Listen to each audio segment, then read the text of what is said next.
So what did Israel do? It waited until November 4th, when all the eyes of Americans were pinned on or riveted to the results of the election and whether Mr. Barack Obama would or would not be coronated on that day. And while everybody's attention was fixed on the American elections, Israel invaded Gaza, or here I'll quote to you Amnesty International from its annual yearbook.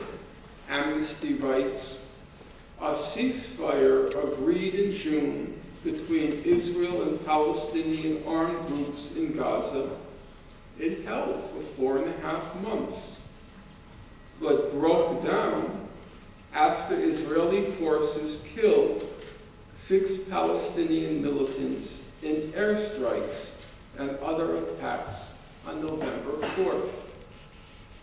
Well, now the ceasefire has broken down, but Hamas says we're willing to renew the ceasefire. We're willing to renew it, but Israel has to lift that blockade. The blockade, which is a flagrant violation of international law, destroying a civilization. The Harvard-trained economist Sarah Roy, who now works at a Middle East Institute at Harvard, and is herself the daughter of survivors of Auschwitz concentration camp, she wrote in December 2008, just before Israel launched its attack, she said, "The breakdown of an entire society is happening in front of us, but there is little international response beyond UN warnings, which are ignored.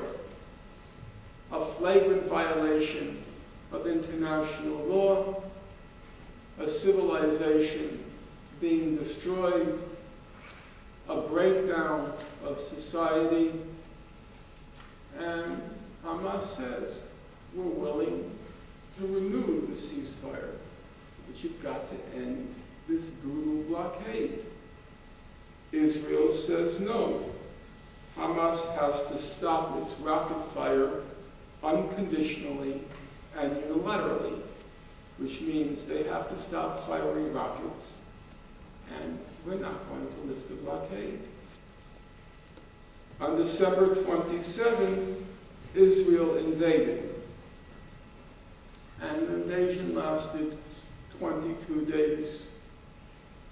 Usually nowadays, when there are references to what happened during those 22 days, it's called the Gaza War. That's the terminology that's commonly used nowadays. So we'll put a simple test to you. Not a simple test. Let's just try to get some linguistic consensus, agreement. There are a couple of young folks over here. You know a lot about war, because you play video games. I've never played a video game in my life. I never will.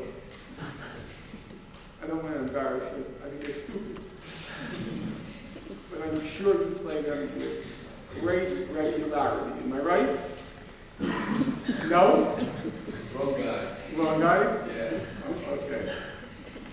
Let me take it a stupid-looking adult now. In any case, we can all agree, I think. Occasionally there's a person who disagrees, I have to admit. But we can all, I think, agree that a minimum condition for a situation to be described as a war, a minimum condition, is you have to have two sides shooting at each other. Otherwise, it's not a war. Now, how many people are willing to accept that minimum definition? That in order for something to be called a war, you have to have two sides at minimum shooting at each other. Raise your hand. Raise your hand up high. Now this fellow here has been very reluctant to raise his hand, so now that you raised your hand, I can see I've won the audience to my very controversial proposition. Well, is that what happened in Gaza. After what happened in Gaza, the Israelis were very proud of themselves. And they were going around saying, we show those Arabs now that we're still a fighting force.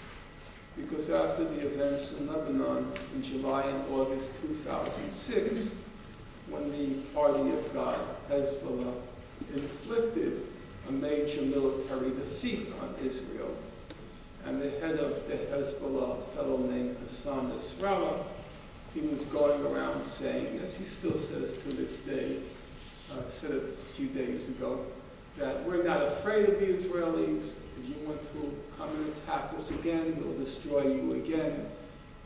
And Israelis didn't like that kind of talk. The natives were getting too restless and too uppity, and they need to be reminded who's in charge.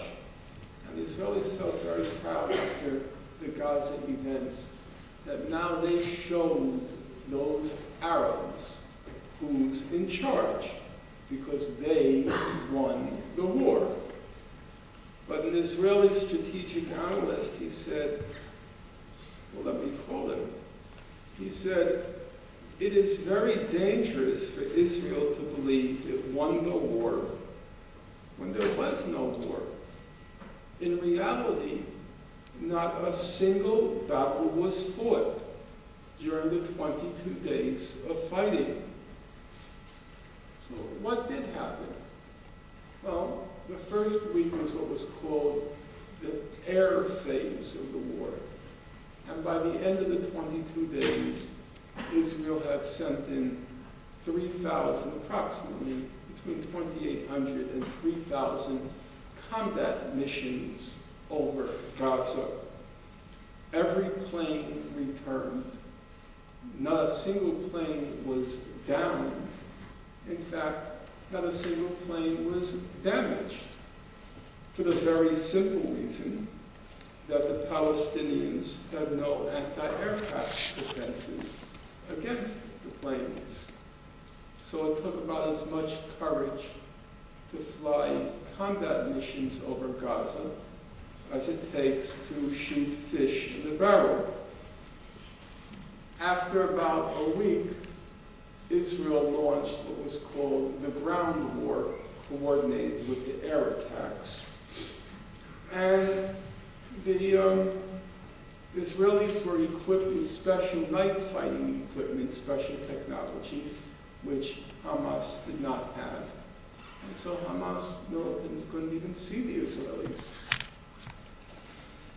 But then what did happen in what we're told was the Gaza war? In fact, we have a very good idea of what happened, because many soldiers after those events, they gave testimony as to their experiences. They bore witness to what happened in Gaza. And here's what they said. Soldier, there was nothing there. Ghost towns, except for some livestock, nothing moved. Soldier, most of the time it was boring. There were not really too many events.